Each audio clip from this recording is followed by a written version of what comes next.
Our guest today is Rushan Abbas, an Uyghur-American activist and advocate from East Turkestan. Officially, the Chinese government is calling it Xinjiang Autonomous Region.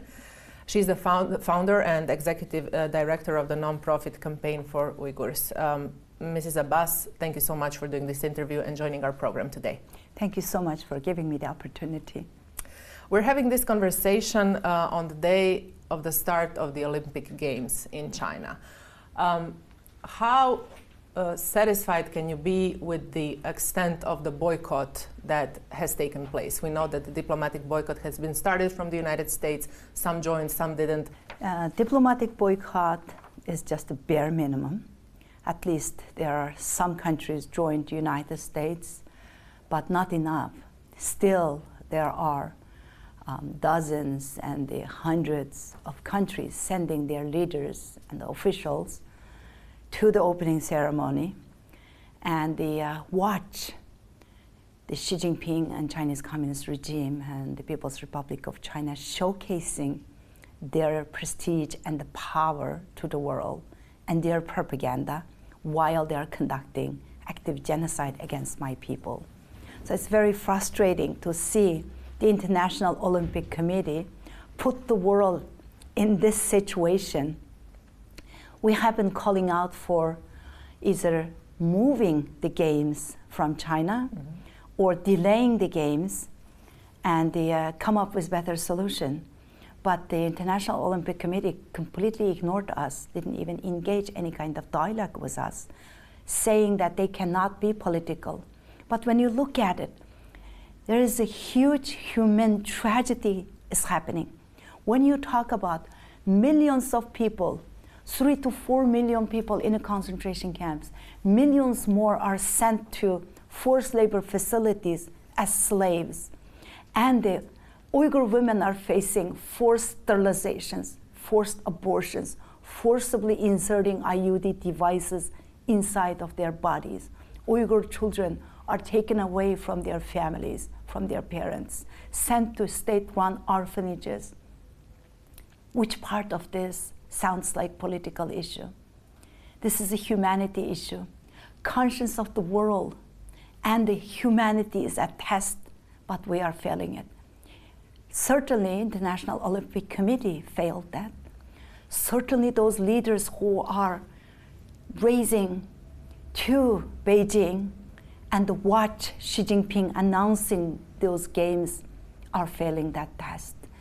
It happened in the just recent history, 70 some years ago, 80 years ago, 1936 Berlin Olympics, when Hitler, Nazi Germany was running Holocaust, killing people. Hitler had to show off his prestige and the power and legitimize the Holocaust and human tragedy. And there is a vow never again, but it's happening on our eyes. You mentioned 2 to 3 million. 3 to 4 million 3 or to more. 4 million people being held in concentration camps. It sounds unbelievable that today in 2022 we're actually saying the word concentration camps. How do you get information of what's going on in there and what is going on in there? We have overwhelming evidence. We have, first of all, 3 sets of Chinese government's own leaked documents describing the situation and the target, how they are targeting the Uyghurs, and as well as how and what kind of brutality are being implemented in those camps. And then we have camp witnesses. We have former inmates who has been held in the concentration camps and being released because they are lucky to have other countries' passports or married to citizens of other countries. And as well as we have satellite images. And also some of the reporters did an amazing job uncovering, exposing those concentration camps. Yes, when you look at it, 3 to 4 million people. The population of Croatia is somewhere there. Camp. And imagine that. Imagine the entire population of this country are sent to concentration camps on our watch. on the information What is going era. on in there? According to former inmates, people are facing harsh, intense indoctrinations, brainwashing, mental and physical torture, food, water, and the sleep deprivations. And also people are subject to unknown medications. We don't know what that's for. And women who has been in the camps, they say that after they start to take those medicines, their periods stopped, their menstrual period is being really messed up.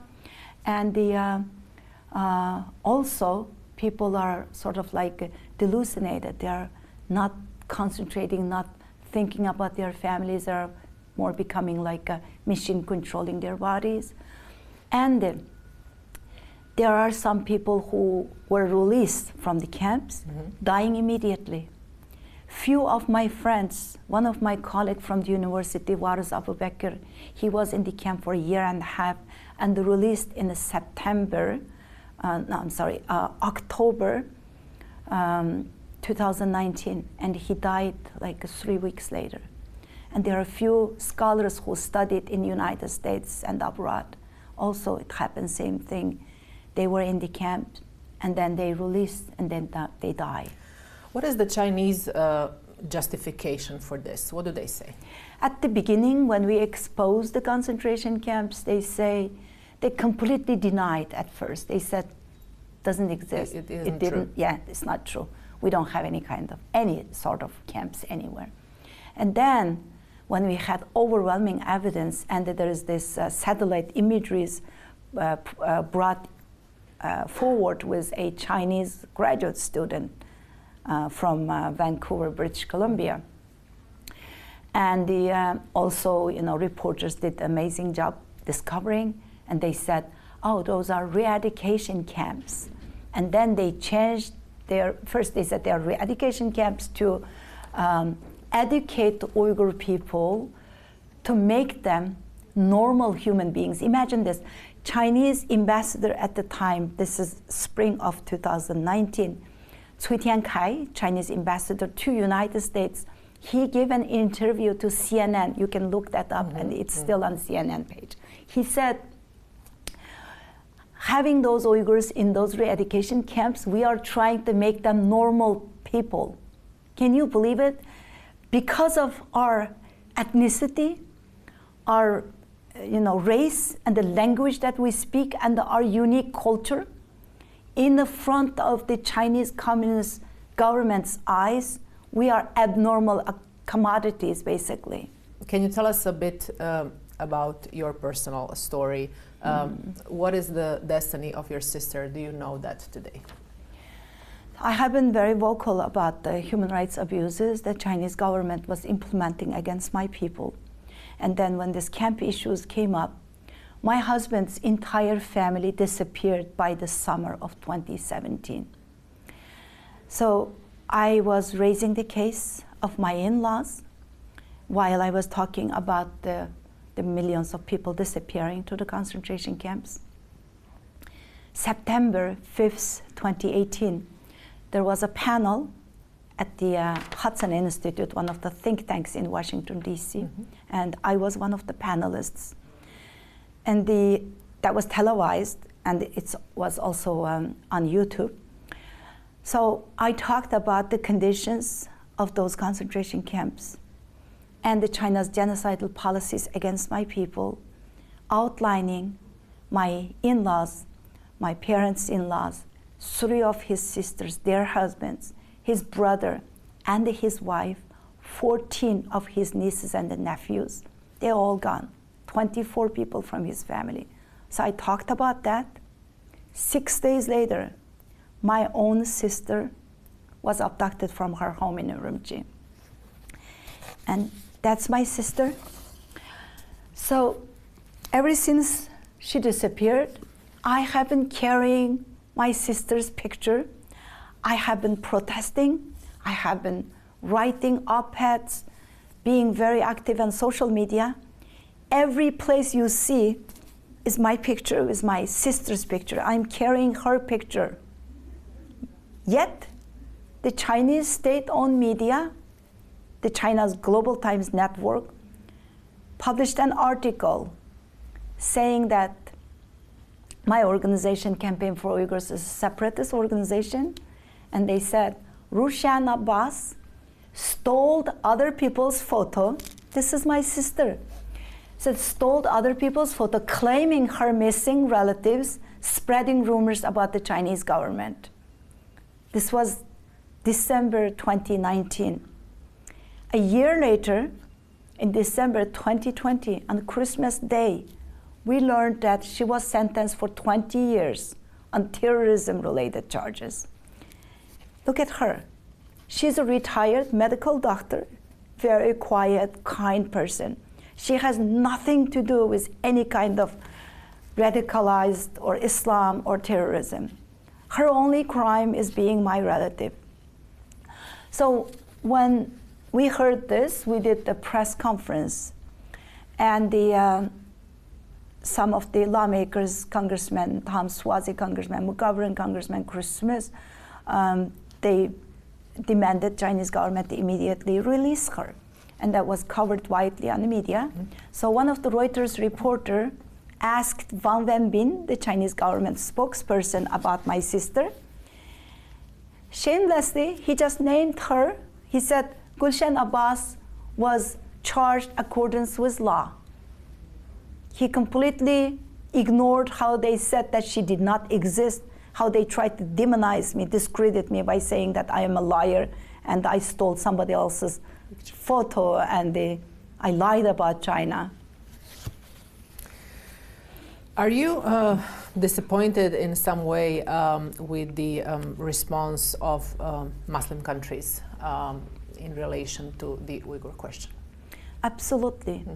I am extremely disappointed because when you look at it, not just the Uyghur culture, Uyghur ethnic identity are at war here. China is at war with Islam. China is waging war against their faith. Yet, many Muslim majority countries, their leaders decide to take the money over their faith. When there's a little bit of something against Islam somewhere in the West, those leaders get up and they so in a hurry to condemn those countries. For example, when there is a priest in Florida, mm-hmm. he said he was going to burn one copy of Quran. Well, the entire Muslim countries sent their people to the streets and protested, and the mullahs in Iran and openly release fatwa and they say that priests should be executed. Well, Chinese government is burning every single copies of Quran.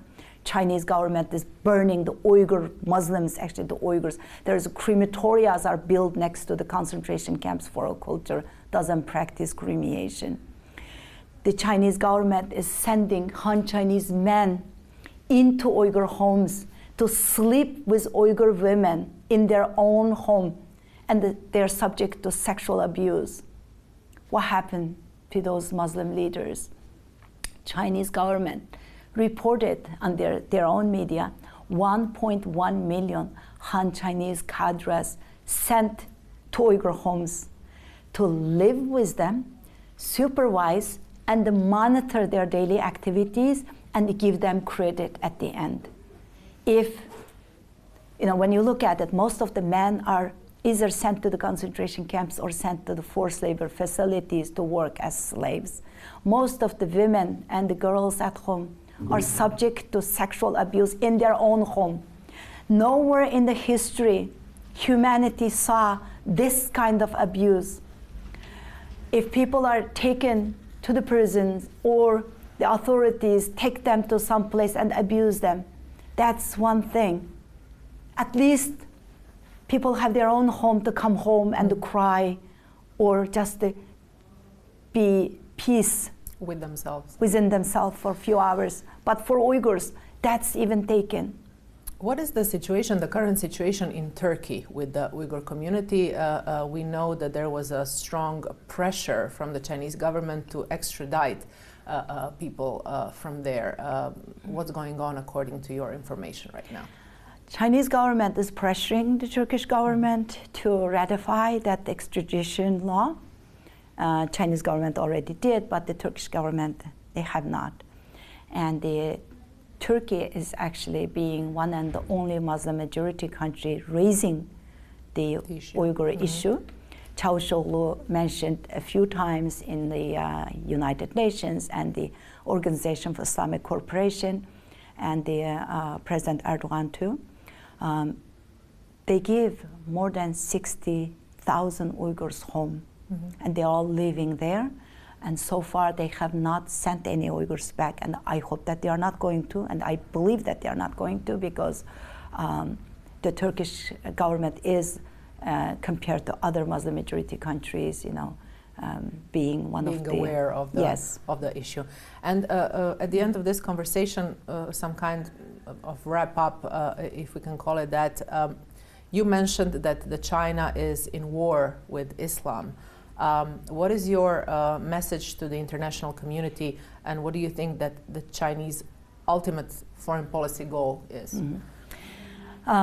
Any kind of religion is threat to Chinese government, because they want people to only give their pledge to the Chinese regime, Chinese authoritarian government. Democracy is threat to them. And what they are doing is not just with Uyghurs and what they are doing in Hong Kong and the Tibetans and in southern Mongolia. Their goal for international community is they want to implement what they are doing to Uyghur people to all world.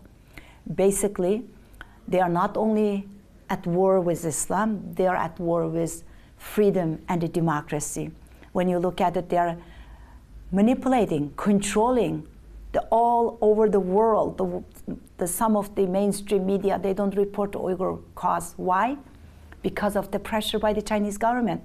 Hollywood, so many celebrities from Hollywood, usually so vocal against any kind of social injustice. Where are they? When there's Uyghur women's bodies are being the battleground on this genocide.